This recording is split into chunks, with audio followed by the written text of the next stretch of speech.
बिस्मिल्लाहिर्रहमानिर्रहीम। MTH 202 discrete mathematic assignment number 1 आपकी आ चुकी है और असाइनमेंट के डिफरेंट सेक्शन है। इससे पहले मैंने 2-3 वीडियो बनाई थी MTH 202 पे, ठीक है, डिफरेंट सेक्शन की, तो वो भी आप देख सकते हैं। लेकिन आज की वीडियो में मनज़ा बतूल के असाइनमेंट का सलूशन शेयर करूँगी। तो मेरी रिक्वेस्ट है कि जो भी मैथ 202 के स्टूडेंट है वो सारी सेगमेंट की सारी सेक्शन की असाइनमेंट को देखा करो, क्योंकि इससे आपको आइडिया हो जाता है कि इसमें जो क्वेश्चन है वो कैसे सॉल्व आउट हुए हुए हैं, ताकि पेपर में आपको कोई मुश्किल ना हो। ठीक है, समझो। टोटल 20 नंबर की असाइनमेंट है, ठीक है। उसको आपने लास्ट डेट से पहले सबमिट करवाना है।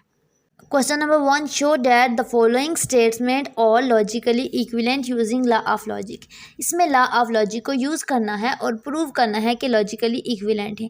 अच्छा, इसमें मैं देख रही थी ग्रुप में स्टूडेंट कर रहे थे इसको ट्रूथ टेबल से, कुछ कर रहे थे डायग्राम से, कुछ कर रहे थे, ठीक है, इसी तरह से सॉल्व आउट। अब इसमें देखें, इसको सॉल्व आउट करने के डिफरेंट तरीके, ये मैंने पिछली असाइनमेंट में भी आपको बताया था कि इसको लॉ ऑफ लॉजिक से भी कर सकते हैं, इसको हम ट्रूथ टेबल से भी कर सकते हैं, इसको हम वेन डायग्राम से भी कर सकते हैं और इसको हम, ठीक है, सर्कल डायग्राम से भी कर सकते हैं। लेकिन क्वेश्चन को समझे कि क्वेश्चन में क्या कहा जा रहा है। क्वेश्चन में कहा जा रहा है कि यूजिंग लॉ ऑफ लॉजिक, यानी कि आपने लॉ ऑफ लॉजिक को भी यूज़ करना है। अब लॉ ऑफ लॉजिक आपके हैंड आउट के अंदर पेज नंबर 13 या 14 में मौजूद है, ठीक है। वहाँ से उनको देख के आपने करना है सॉल्व, ठीक है। अब यहाँ पे देखिए, simply P hat Q V negation P hat Q hat P hat negation Q is equal to P hat Q question है, ठीक है। तो इसमें आपने लेफ्ट हैंड साइड को राइट हैंड साइड के इक्वल प्रूव करना है लॉ ऑफ लॉजिक को यूज़ करके, ठीक है। तो इसको सॉल्व आउट करते हैं। इससे पहले चैनल पे न्यू है तो उसको सब्सक्राइब करें। क्वेश्चन नंबर 1 में आपको लेफ्ट हैंड साइड गिवन है, ठीक है, और आपने राइट हैंड साइड के इक्वल प्रूव करना है। अब लेफ्ट हैंड साइड को पिक करेंगे और लॉ ऑफ लॉजिक को ही यूज़ करेंगे, ठीक है।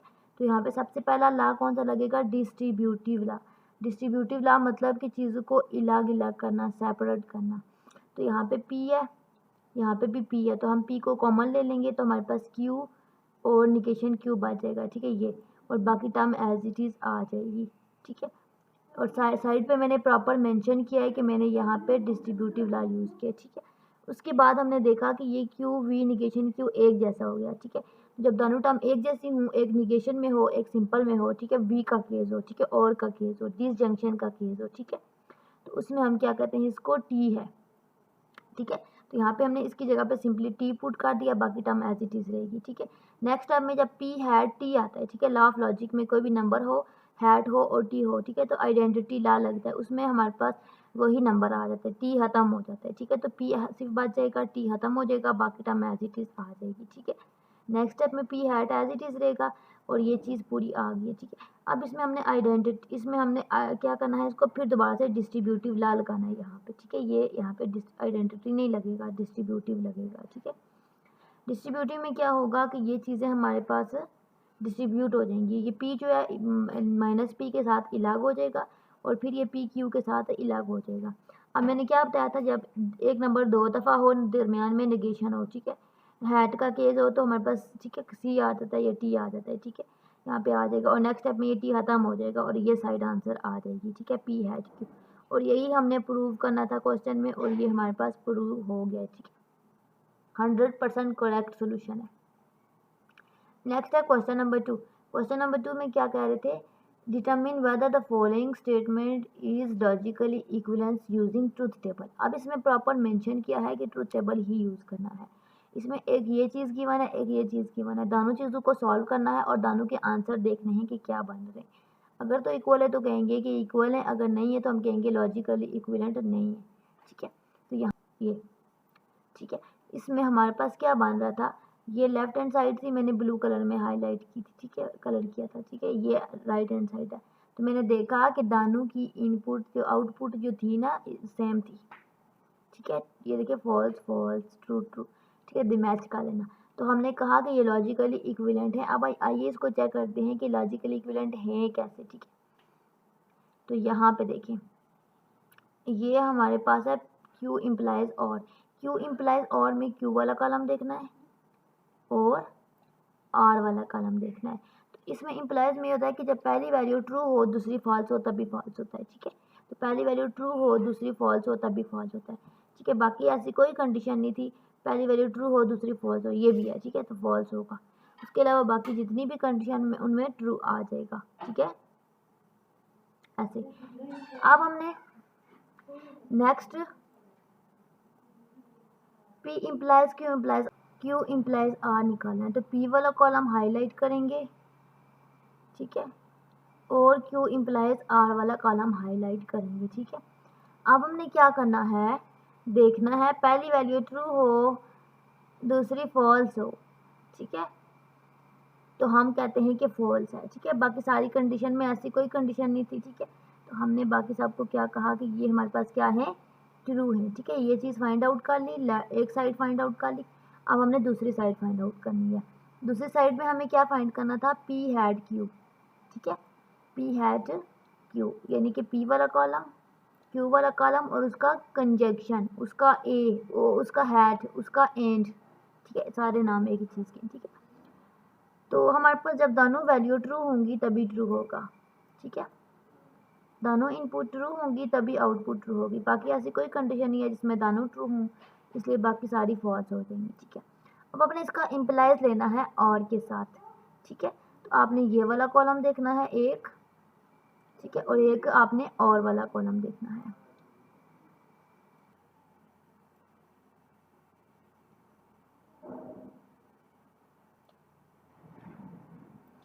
अब इसमें आपने याद रखना है कि इम्प्लाइज में सीक्वेंस मैटर करता है, जो पहली चीज़ पहले है उसको पहले देखना है, ठीक है, दूसरे को दूसरे पे देखना है। तो P हैड Q पहले है तो पहले इसको देखना है और इसको दूसरे पे देखना है, ठीक है, कॉलम इधर उधर, इससे आपने कन्फ्यूज़ नहीं होना। तो पहली वैल्यू ट्रू हो यानी कि इस साइड पे ट्रू हो और दूसरी फॉल्स हो, ठीक है, बाकी यहाँ पे सिर्फ दो ही ट्रू थी और इसमें से ये ट्रू हो गई थी, ठीक है, तो इस कंडीशन में फॉल्स होगा, बाकी सारी कंडीशन में ट्रू होगा, ठीक है। ये हमने दोनों कंडीशन को फाइंड आउट कर लिया।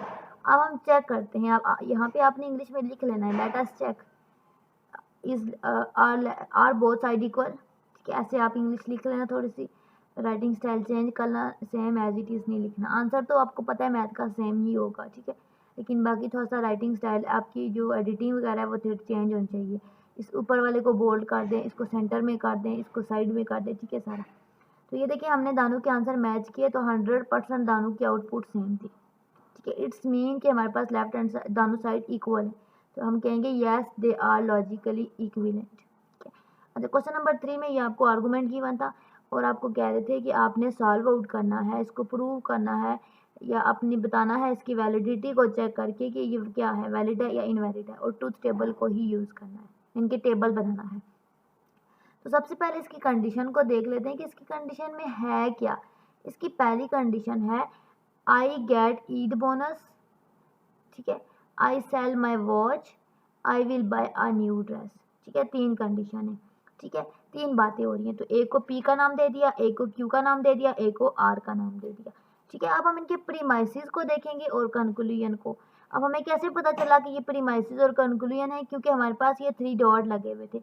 3 डॉट को हम कहते हैं कंक्लूजन और पीछे से जो लाइनें होती हैं उसको हम कहते हैं प्रीमाइसिस, यानी कि इसमें 2 लाइनें यानी कि इसके 2 प्रीमाइसिस हैं, प्रीमाइसिस 1 और प्रीमाइसिस 2, ठीक है। तो प्रीमाइसिस 1 में क्या कह रहे हैं, आई गेट ईद बोनस, ठीक है, इसका नाम था P लिख लिया, और आई बाय न्यू ड्रेस, इसका नाम R था, R लिख लिया। सेंटर में इफ लग रहा है अगर और कॉमा लग रहा है तो उसका मतलब है ये इम्प्लाइज का साइन है, ठीक है, इम्प्लाइज की रिक्वायरमेंट है। लेक्चर के अंदर डिटेल में बताया था कि इम्प्लाइज की पहचान कैसे होती है, ठीक है, इम्प्लाइज लगा लेंगे, P इम्प्लाइज और आ जाएगा। नेक्स्ट है प्रीमाइसिस 2, यहाँ पे आपने करेक्ट कर लेना है। प्रीमाइसिस 2 क्या है, Q इम्प्लाइज और, यानी कि I sell my watch I will buy new dress, ठीक है, Q इम्प्लाइज R आ जाएगा। अब ये 2 प्रीमाइसिस आ गए, कंक्लूजन देख लेते हैं क्या बनती है। I get an Eid bonus, ठीक है, P I sell my watch और Q, ठीक है, सेंटर में क्या लग रहा है और, यानी कि V आएगा। देन इम्प्लाइज आई बाय न्यू ड्रेस, ड्रेस का मतलब होगा और, ठीक है, तो इन दोनों में ब्रैकेट डाल देंगे, ठीक है, इस तरह से इसकी कंडीशन बन जाएगी। अब इन सारी कंडीशन का हम ट्रूथ टेबल बनाएंगे। सबसे पहले हमने पहली प्रीमाइसिस को किया, पहली प्रीमाइसिस था P इम्प्लाइज Q यहाँ पे, दूसरे प्रीमाइसिस को किया एंड देन हमने एंड पे कंक्लूजन को किया।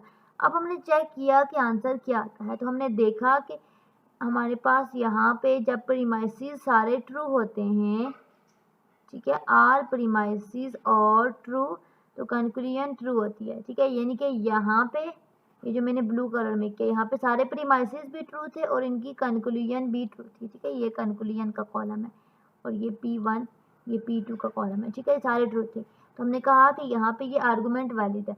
यहाँ पे हमने देखा कि दोनों प्रीमाइसेस तो ट्रू हैं लेकिन कंक्लूजन ट्रू नहीं है, इट्स मीन कि ये हमारे पास आर्गूमेंट इनवैलिड है, ठीक है।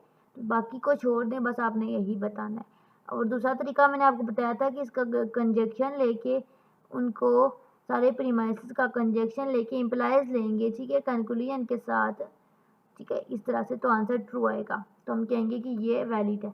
वो बहुत लंबा प्रोसीजर हो जाता है, लेंथी, ठीक है, उसमें ज़्यादा स्टेप बहुत ज़्यादा हो जाते हैं। तो आपका ये करें, ये भी इंशाल्लाह आपके 100% नंबर ही आएंगे, क्योंकि आपके लेक्चर के अंदर यही चीज़ सॉल्व आउट हुई हुई है और यही आपके असाइनमेंट में जब आता है ना, तो यही ज़्यादातर सोल्यूशन स्टूडेंट अपलोड करते हैं और फुल नंबर ही देते हैं, ठीक है। क्योंकि आपको ये नहीं कहा गया कि इनवैलिड है या वैलिड है, उन्होंने कहा है वैलिडिटी चेक करें, उसमें से जो स्टेप वैलिड आ रहे हैं वो लिख लेने, जो स्टेप इनवैलिड आ रहे हैं उनको लिख लिया, ठीक है। इस तरह से इंग्लिश के वर्ड आपने सेम एज इट इज़ नहीं लिखने, कुछ तो इंग्लिश आपने चेंज करके लिखनी है, ठीक है, ताकि आपका कॉपी राइट या कॉपी पेस्ट ना आए।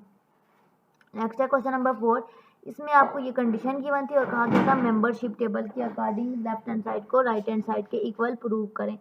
तो हमने क्या किया, सबसे पहले लेफ्ट हैंड साइड को लिया, इसमें ए इंटरसेक्शन बी निकाला, ठीक है। फिर हमने ए इंटरसेक्शन बी का कंप्लीमेंट निकाला, ये, ठीक है। फिर दोनों आंसरों का यूनियन लिया, ये देखें, ठीक है, और आंसर ये आ गया।